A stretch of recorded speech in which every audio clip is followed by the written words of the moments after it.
नमस्कार, मैं हूं दिव्या अग्रवाल। आप देख रहे हैं संजीवनी, एक ऐसा शो जहां हर रोज होती है आपकी सेहत की बात डॉक्टर प्रताप चौहान के साथ। बेहद पॉपुलर होता जा रहा है मोटा अनाज। मोटे अनाज में छिपे हैं सेहत से जुड़े कई राज, और इसलिए बाजरे के बाद आज एक बार फिर डॉक्टर चौहान हमें एक बहुत ही अहम मोटे अनाज के बारे में बताने वाले हैं जो डायबिटीज, थायराइड, कोलेस्ट्रॉल जैसे पुराने रोगों को भी कंट्रोल करने की ताकत रखता है। कौन सा है वो मोटा अनाज, आइए देखते हैं। रागी खाने से कौन से 5 रोगों में मिल सकता है आपको आराम? रागी खाने का क्या है सही तरीका और समय, जानने के लिए देखिए मेरे साथ संजीवनी। डॉक्टर चौहान, बहुत बहुत स्वागत है आपका न्यूज़ 24 के स्टूडियो में। Thank you. सबसे पहला सवाल कि अगर मोटे अनाज की बात की जाए तो रागी की तासीर क्या है और इसमें ऐसे कौन कौन से तत्व हैं जो इसे सुपर फूड बना देते हैं? देखिए, जहाँ तक तासीर की बात है तो रागी की तासीर गर्म होती है, उष्णवीर्य इसको कहते हैं। आजकल जो है मोटा अनाज, मिलेट्स, बाजरा, ज्वार, रागी, ये काफ़ी चर्चा में है और 2023 तो मिलेट्स ईयर भी डिक्लेयर किया गया था। और ये चर्चा में जब कोई चीज़ें आती हैं तो बड़ा एकदम पूरा सोशल मीडिया भर जाता है उससे, लेकिन कोई ऐसी बड़ी चीज़ नहीं है, ट्रेडिशनल वैरायटी है। क्योंकि हमारे यहाँ तो कब से आप देखें, हम तो बचपन में मोटा अनाज ही खाते थे, बाद में गेहूं की चपाती वगैरह बहुत बाद में आई। और जिनको हम कहते हैं कि ये जितने भी मोटे अनाज हैं इनको जेनेटिकली मॉडिफाई नहीं किया गया, ये बहुत अच्छी बात है। जो इनकी पुरानी वैरायटी थी वही चले आ रही है। जैसा कि गेहूं को अगर आप देखें तो गेहूं के साथ बहुत छेड़छाड़ हुई है, उसमें कई बारी हाइब्रिड वैरायटी आ गई है, कुछ और उसमें मॉडिफिकेशन कर दिया है। लेकिन गेहूं की भी देसी वैरायटी कुछ अवेलेबल है पुरानी, अगर वो है तो उनका सेवन आप कर सकते हैं, उसमें कोई ऐसी प्रॉब्लम नहीं। जहाँ तक रागी की अगर हम बात करें तो जैसा मैंने कहा कि आयुर्वेद के अनुसार उष्णवीर्य है, तासीर इसकी गर्म होती है। रागी में न्यूट्रिएंट्स काफ़ी पाए जाते हैं। सुपर फूड क्यों कहते हैं? प्रोटीन इसके अंदर है, कार्बोहाइड्रेट तो होता ही है, फाइबर है, असेंशियल अमीनो एसिड जिसको हम कहते हैं बहुत आवश्यक होते हैं। इसके साथ साथ कैल्शियम जैसे मिनरल्स हैं, potassium, iron, vitamin C, vitamin E, folic acid और काफ़ी तरह के माइक्रो न्यूट्रिएंट्स भी इसके अंदर पाए जाते हैं, इसलिए इसको सुपर फूड कहते हैं। लेकिन बहुत सारे इसके बेनिफिट्स हैं, उनके बारे में भी विस्तार से चर्चा करेंगे, ध्यान से सुनते रहिए। देसी दलिया या विदेशी ओट्स, क्या है ज्यादा फायदेमंद, बताएंगे सेहत की संजीवनी में डॉक्टर प्रताप चौहान, लेकिन अब से थोड़ी ही देर के बाद। डॉक्टर चौहान, अगला सवाल कि कौन से ऐसे रोग हैं जिनमें रागी का सेवन करना अच्छा होता है? देखिए, रागी जैसा मैंने कहा कि एक बहुत अच्छा एक अनाज है और ग्लूटेन फ्री है।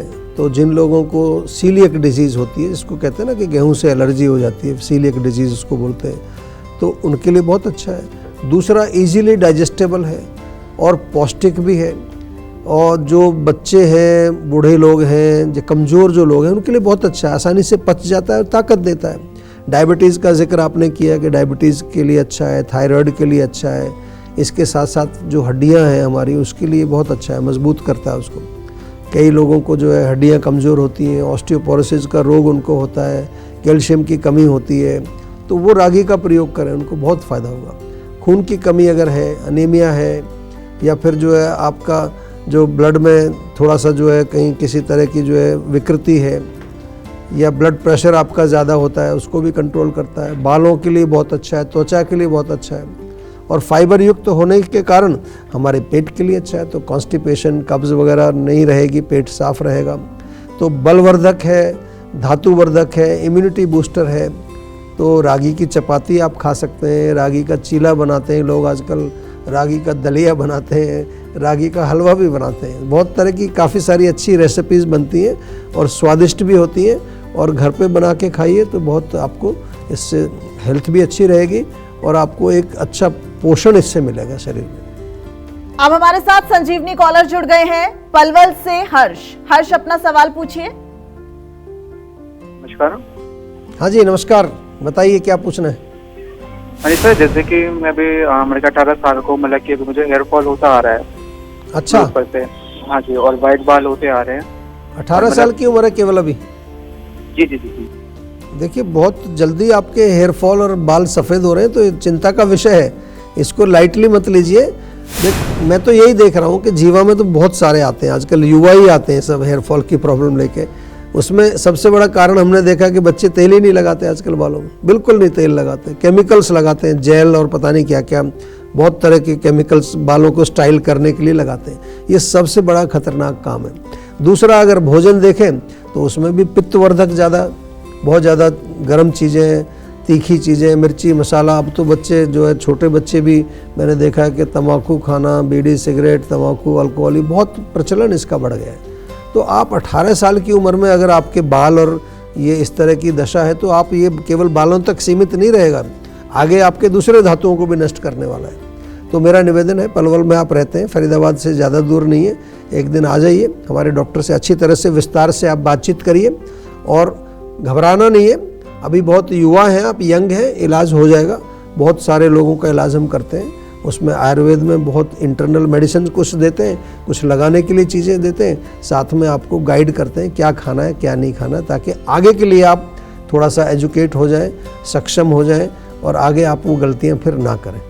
डॉक्टर चौहान, अगला सवाल है कि आखिर किन लोगों को और कौन से मौसम में रागी का सेवन नहीं करना चाहिए? क्योंकि आपने बताया कि रागी की तासीर जी गर्म होती है। नहीं, अच्छा प्रश्न है आपका। देखिए, गर्म है तो इसका मतलब ये है कि भाई गर्मी में नहीं खाना चाहिए ज़्यादा, ख़ास तौर से अगर आपकी बॉडी के अंदर ऑलरेडी हीट ज़्यादा है, पित्त प्रकृति के आप हैं, या कोई त्वचा का रोग आपके अंदर ऑलरेडी है, तो फिर उसका ध्यान आपको रखना चाहिए। आयुर्वेद कहता है कि मधुर रस युक्त है, ये हल्का है, सुपाच्य है, कफ और वात को ये बैलेंस करता है, पित्त को बढ़ाता है। तो इसलिए सर्दियों के मौसम में बहुत अच्छा रहेगा, क्योंकि आपको गर्मी चाहिए ना। और ज़्यादा इसमें जो, जैसा मैंने कहा कि जिन लोगों को वात का जो प्रॉब्लम है, जो जैसे कि कमर दर्द है, जोड़ों का दर्द है, कमजोरी है, या कफ के रोग हैं, बलगम रहता है, जुकाम है, चैनल्स में ब्लॉकेज है, तो उन रोगों में बहुत बढ़िया है, गर्म है, सुपाच्य है, रागी का सेवन करें। ऐसे तो कभी भी और कोई भी रागी का सेवन कर सकता है, लेकिन जो हमने बेनिफिट गिनाए वो तो मिल ही जाएंगे।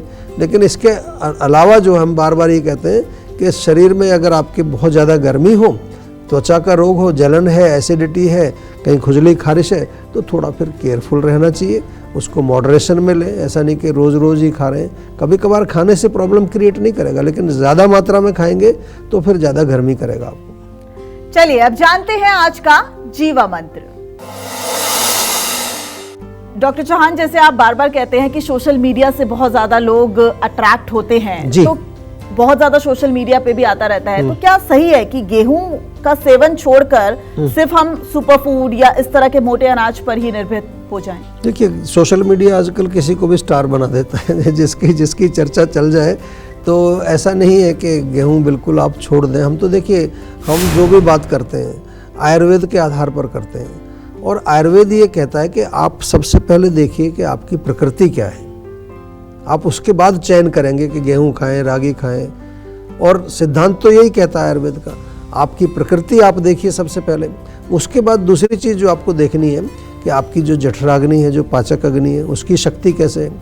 मान लो आपकी जो है जठराग्नि बहुत कमज़ोर है और आप ऐसी चीज़ खा रहे हैं जो पचेगी नहीं, तो हम तो बार बार आपको कहते हैं कि उससे क्या होगा, आम बनेगा। आम बनेगा तो काम तमाम करेगा आपका।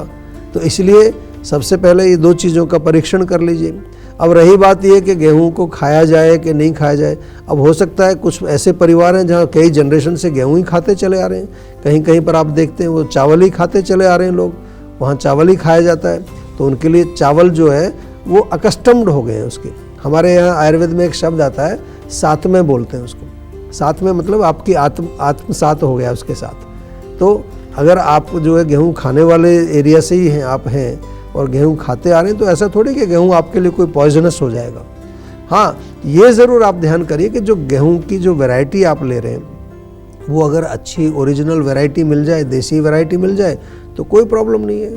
वो तो हम शुरू में कह दिया कि जेनेटिकली मॉडिफाइड जो हमारे सीड्स आजकल आ गए हैं, और फिर उसमें बहुत सारा पेस्टिसाइड डलता है, बहुत सारे खाद डाले जाते हैं, तो ये सब जो है एक कारण बनते हैं कि जिसकी वजह से वो अनहेल्दी हो जाता है। ऐसे ओरिजिनली देखें तो ओरिजिनल वैरायटी जो गेहूं की है उसमें कोई खराबी थोड़ी है। हाँ, उसमें कुछ अलग तरह के इंग्रेडिएंट्स पाए जाते हैं, मोटे अनाज में अलग पाए जाते हैं, किसी में कार्बोहाइड्रेट जाता है, किसी में जो है प्रोटीन ज़्यादा है, किसी में कुछ और चीज़ ज़्यादा है, किसी में ग्लूटेन ज़्यादा है। गेहूं का एक ये भी हो गया, क्योंकि ग्लूटेन शब्द भी बड़ा पॉपुलर हो गया आजकल, हर आदमी को देखो कि ग्लूटेन फ्री खा रहा है वो। तो मैं तो ऐसे ही कहता हूँ कि अपनी प्रकृति को समझो, अपने शरीर को समझो, अपनी जनरेशन्स देखो, हमारी जो पुरानी जनरेशन्स हैं उन्होंने किस तरह का भोजन खाया और उसी में स्थापित होकर के हमें रहना चाहिए। जितना आप अपने नेचर में रहेंगे उतना आप स्वस्थ रहेंगे। जितना आप जो है कोई भी चीज़ ऐसी ट्राई करेंगे जो विदेशी है, या विदेशी का मतलब फॉरेन नहीं है, यहाँ विजाती है जिसको हम कहते हैं, कि जो हमारी बॉडी के अंदर फिट नहीं बैठती, वो फिर आपको नुकसान करने वाली है। तो मेरा यही है कि गेहूं को खाइए, कोई ऐसा गेहूं कोई इतना अनहेल्दी नहीं है, मॉडरेशन में खाइए, थोड़ा मोटा अनाज भी खाइए, गेहूं भी खाइए। तो टेंशन लेने से सेहत नहीं बनेगी, सेहत बनानी है तो सेहत का नंबर मिलाएं जो है 8860104040 और डॉक्टर चौहान की टीम के डॉक्टर से बात करके गुड हेल्थ पाएं।